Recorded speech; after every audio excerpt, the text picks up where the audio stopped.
Hello, everyone, and welcome back to another episode of FFB from the 50, where we look at every issue from both sides of the field, brought to you by JDP Media. I am your host, Dan Amsler. Today, we're going to take a look at some rookie running backs. But before we do, if you're watching this on YouTube, please hit the subscribe button, hit the bell icon so that you get notified every time we drop a video.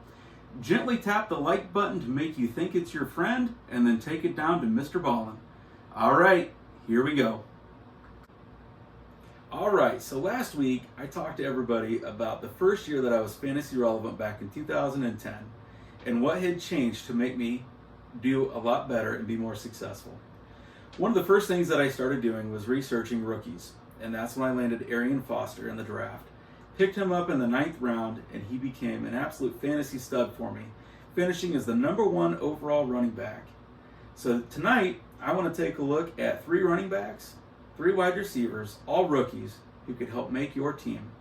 And the first running back we're going to start with is Dameon Pierce. Dameon Pierce was drafted by the Houston Texans in the 4th round of this year's draft out of Florida. Dameon has good size at 5'10". He's over 200 pounds. And both ESPN and Houston Chronicle reporters believe that he may end up being the starting running back down there over both Rex Burkhead and Marlon Mack. But let's talk about whether or not this is going to be the case, and even if he is, if that is going to lead to fantasy dirt or fantasy pay gold. So here we go. The first thing I want to look at is the offense as a whole. Nothing matters more in fantasy football than opportunity. It doesn't matter how much talent you have if you're getting stuffed in the backfield or not getting the ball at all. Do I believe that Dameon Pierce is the most talented out of that backfield? I think at this point he very well may be. However, looking at that offense, I am not sold on the passing game. I do believe that Davis Mills is going to be better than last year. I still like Brandon Cooks. I still like some of their other receivers like Nico Collins. I'm just not sure they're going to run that many offensive plays. But having said that, one of the things that they may do is lean on a nice young rookie running back to help protect the second-year quarterback. How's that offensive line going to hold up? How's that defense going to do? Are they going to be playing from behind? And if so, does that mean he's going to be getting the ball? I think that Dameon Pierce's outlook actually looks pretty decent. I would not be opposed to drafting him. I'm just not sure that I would do that before the 10th or 11th rounds. And I've seen him go as early as the 6th or 7th with the news coming out. I think for me that's too risky of a price to pay. He has tremendous upside, but I don't want to waste those picks on a guy that has the downside that he may have. So for me, he's a 10th round fantasy football draft pick.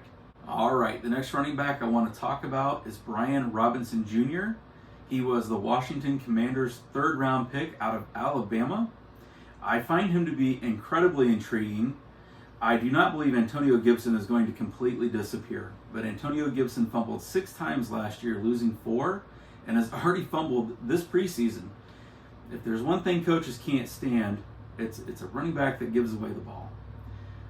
Looking at this offense, there's something else that I want to point out. So Carson Wentz is now the quarterback in Washington.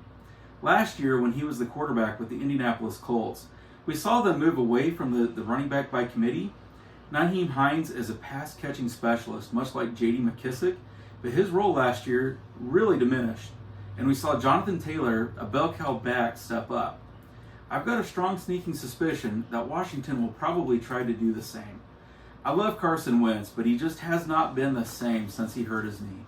Having said that, I'm not sure how high Brian Robinson should go. I honestly believe that the sky is the ceiling for him, but the problem is he does have backfield committee issues with J.D. McKissick and both Antonio Gibson.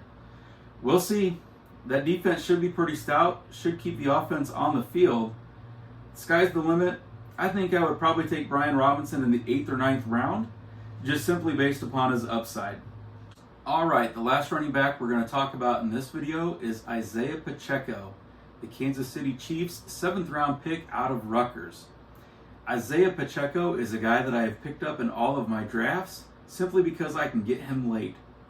He has tremendous upside and has showed incredible burst in the preseason. It sounds like he's performed so well that Ronald Jones might not even make the team.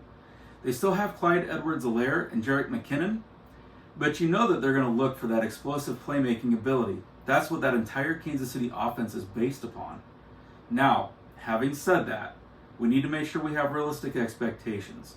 As I said, Clyde Edwards-Helaire and Jerick McKinnon are both still in the offense, and this still remains a pass-heavy, pass-first game with Patrick Mahomes as the quarterback.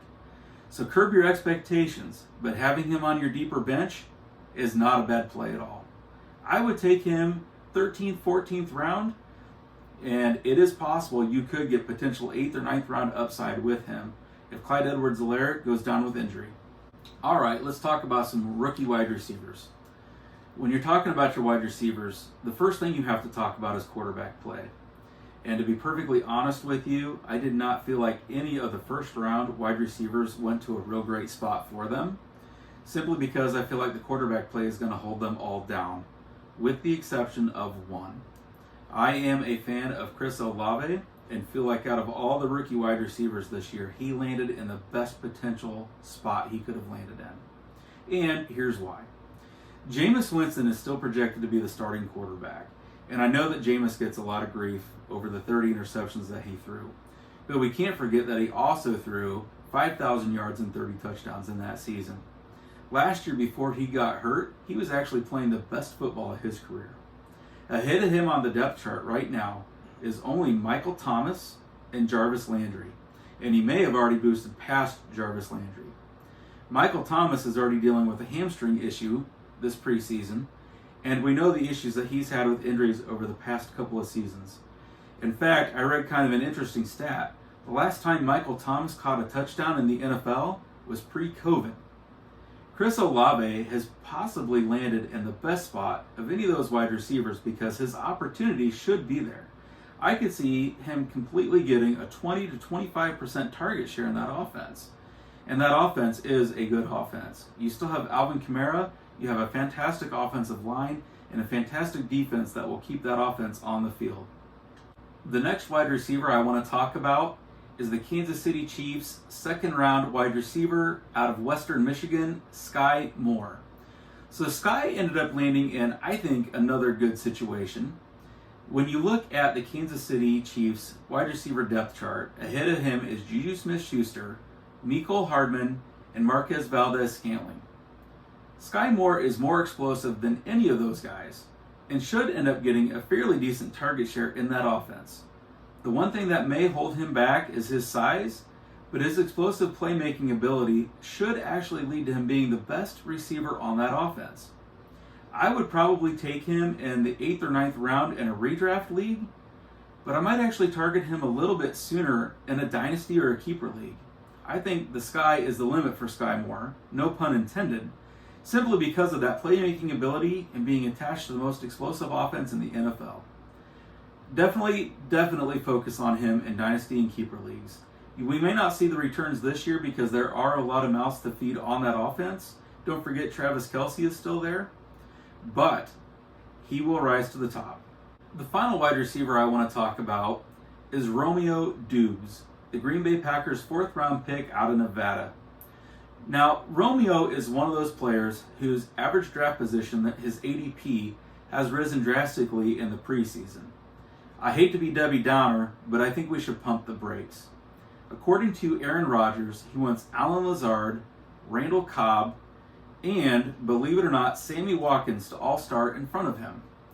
Now, Romeo Doubs has shown huge playmaking ability and apparently has the wow factor. At 6'2", he's got the right size, and he's caught a touchdown in both preseason games that he's played in. Unfortunately, with him being a rookie, it only takes one mistake to wind up in Aaron Rodgers' doghouse. So we'll see how this goes. I would draft Romeo Doubs in a redraft league, but I would probably wait until the second to last round to draft him. Now keep in mind, in a redraft, I don't typically draft a kicker or a defense. So I would take a late round flyer on him.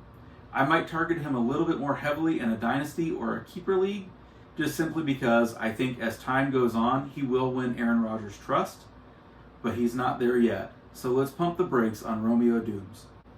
All right, so there you have it. There's 3 rookie running backs and 3 rookie wide receivers that I'm targeting in redraft, dynasty, and keeper leagues. Which one of those 3 at the running back position and at the wide receiver position are you targeting? Is there a different rookie that I've not mentioned? Obviously, we left Breece Hall out of the conversation, Kenneth Walker. We've left a lot of the big names out, they're going early in drafts. But tell me in the comment section down below who you think we all should be targeting and why. Until next time, have a great evening.